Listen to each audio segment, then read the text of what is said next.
Assalamualaikum warahmatullahi wabarakatuh. Waalaikumsalam warahmatullahi wabarakatuh.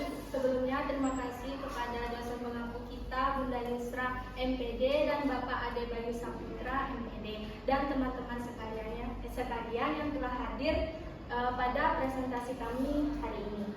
Perkenalkan, kami dari kelompok 8 membahas tentang bahasa puisi. Perkenalkan, saya Tri Indriati dengan A1 B1 24041 dan teman saya Ihsan Firmansyah Tambunan dengan NIM A1 B1 24056. Baik, materi pertama akan disampaikan oleh Ihsan. Silakan.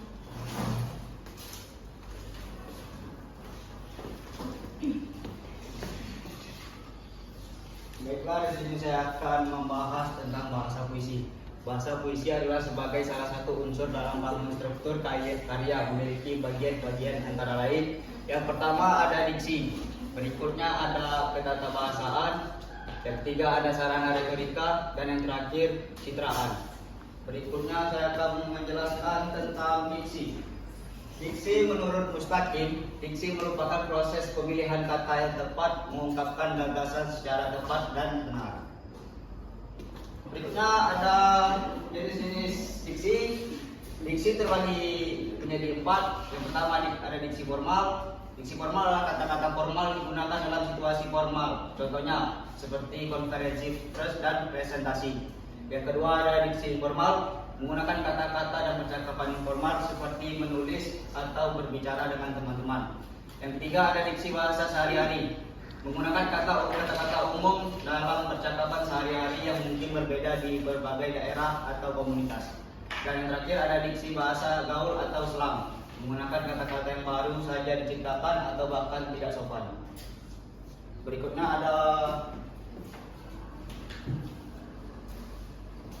diksi berdasarkan maknanya ada 2, yaitu makna denotatif dan makna konotatif.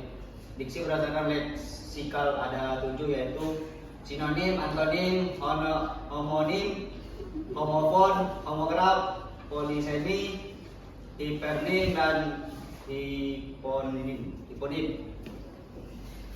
Berikutnya ada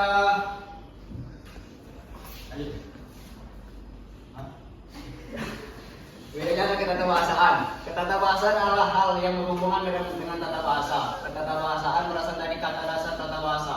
Ketatabahasaan memiliki arti dalam kelas nomina atau kata benda, sehingga ketatabahasaan dapat menyatakan nama dari seorang tempat atau semua benda dan segala yang dibendakan.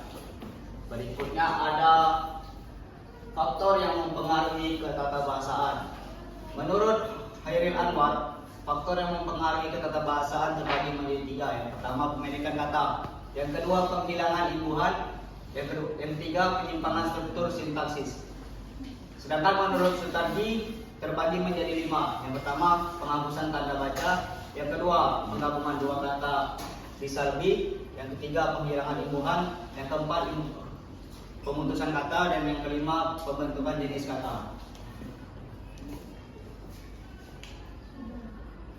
Yang saya kembalikan kepada moderator. Jadi saya melanjutkan materi tentang sarana retorika. Sarana retorika merupakan salah satu unsur pembangun puisi yang digunakan penyair sebagai alat untuk menyampaikan pikiran, perasaan, dan gagasan kepada pembaca atau pendengar.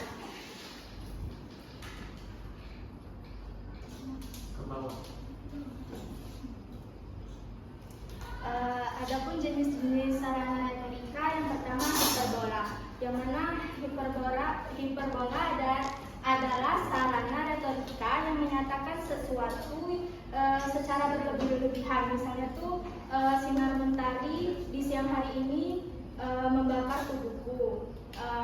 Masuk ke tautologi. Tautologi adalah sarana retorika yang menyatakan hal atau keadaan 2 kali, maksudnya supaya arti kata atau keadaan itu lebih mendalam bagi pembaca atau pendengar. Contohnya, bukan aku tak suka, bukan aku tak cinta. Jenis yang ketiga, pleonasme. Pleonasme ialah suatu ungkapan atau gaya bahasa dengan penambahan frasa atau kata keterangan yang bertujuan untuk mempertegas maksud kalimat tersebut. Contohnya, uangku sudah dikuras habis sampai tak tersisa olehnya. Masuk ke jenis keempat, itu enumerasi. Enumerasi adalah gaya bahasa yang dipakai untuk menyebutkan beberapa peristiwa yang membentuk kesatuan, dilukiskan bagian demi bagian supaya jelas. Contohnya, kau tak tahu siapa aku yang sebenarnya. Aku seorang yang hina, yang diusir keluarga, yang tidak mempunyai alamat pasti. Masuk ke jenis 5, yaitu paralelisme. Ialah mengulang kalimat yang maksud tujuannya serupa. Contohnya, manis dan pahitnya kehidupan itu sudah biasa terjadi secara bergantian. Jenis ke-6 yaitu reticence.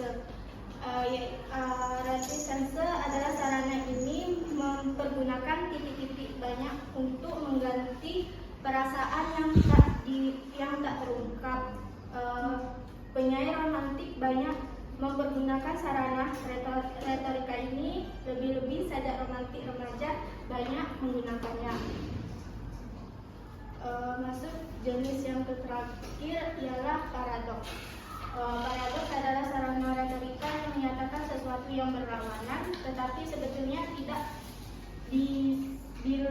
bila sungguh-sungguh dipikir dan dirasakan. Masuk ke citraan. Citraan adalah salah satu sarana kepuitisan yang digunakan oleh penyair untuk memperkuat gambaran, pikiran, dan perasaan pembaca. Sarana ini berkaitan erat dengan pengalaman indera penyair atas objek-objek yang disebutkan atau diterangkan dalam puisi. Jenis-jenis citraan itu adalah 6.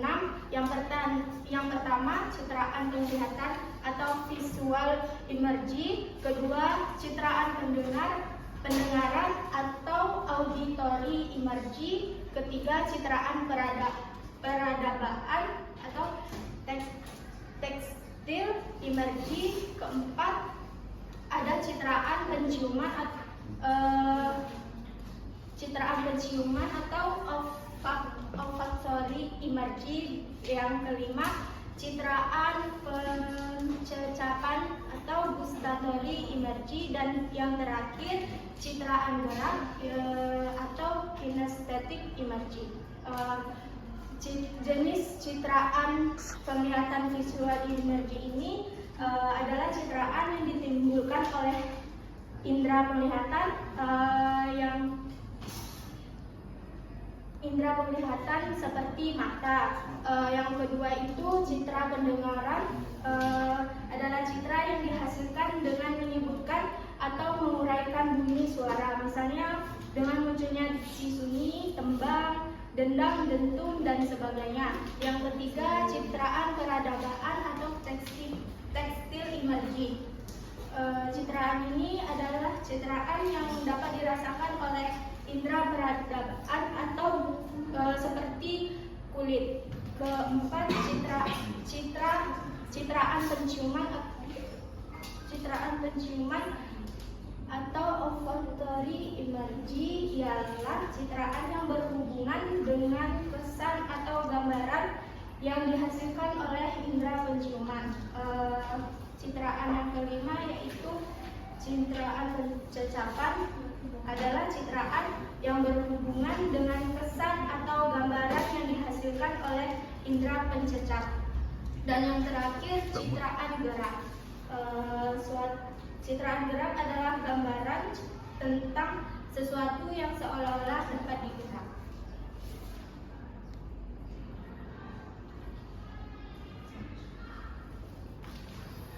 Mungkin itu saja yang dapat kami sampaikan, dan pertanyaannya, dan kami akan membuka sesi pertanyaan.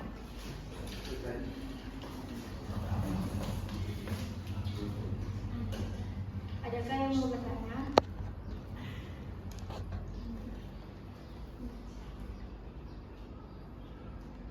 Ya, saudara Padi. Cantika.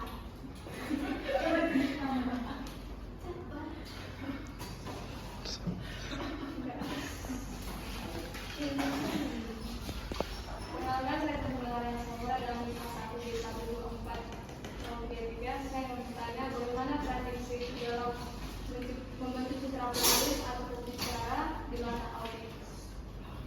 Tulis atau pembicara di mata audiens.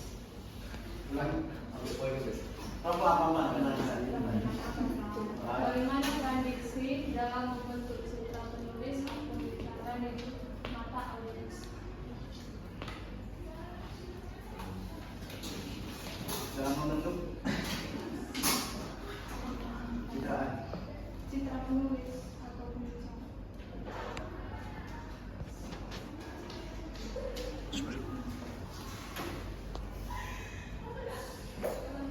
Ada lagi yang mau bertanya? Saudara Padi. Ya. Baik, sebelumnya perkenalkan saya Agustina Setiadirum dengan NIM A1B12439. Saya akan bertanya tentang kelompok penyaji tentang apakah penggunaan ejaan, tanda baca, dan struktur kalimat yang menyimpang dari tata bahasa baku dalam sebuah puisi itu dapat membantu atau mengabulkan pesan yang ingin disampaikan. Terima kasih. Ada lagi yang mau bertanya? Baik, saya akan menjawab pertanyaan dari Cantika dengan soal bagaimana tradisi dalam membentuk citra penulis. Ya.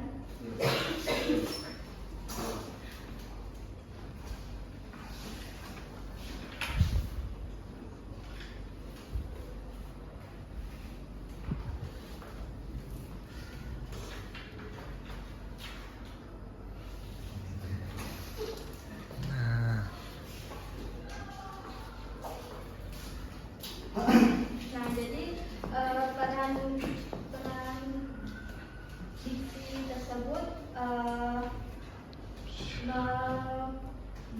menggunakan proses pemilihan kata yang dapat mengungkapkan gagasan secara tepat dan penggunaan kata secara tepat untuk mewakili pikiran dan perasaan yang ingin dinyatakan dalam pola kalimat. Apakah Cantika dapat mengerti?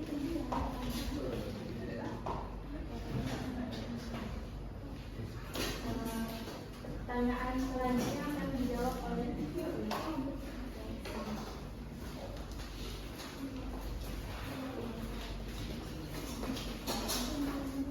Jika saya akan menjawab pertanyaan dari saudara Dina, pertanyaan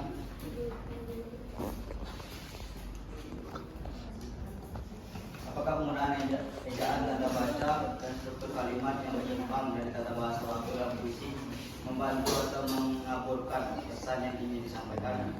Jawabannya adalah penggunaan ejaan tanda baca dan struktur kalimat yang tidak lazim dalam puisi bisa menjadi pisau bermata dua. Di satu sisi, penyimpangan ini seringkali digunakan secara sengaja oleh penyair untuk menciptakan efek estetik, menekankan irama atau memperkuat ekspresi emosional. Dalam konteks ini, pelanggaran tata bahasa menjadi bagian dari strategi teoris yang memperkaya makna dan memperluas interpretasi. Namun di sisi lain, jika digunakan tanpa mempertimbangkan yang matang, keanehan dalam struktur bahasa justru dapat mengaburkan pesan, mengganggu pemahaman dan menjauhkan pembaca dari inti makna yang ingin disampaikan. Pembaca yang bisa terjebak dalam teka-teki bentuk tanpa menemukan esensi isi. Sekian.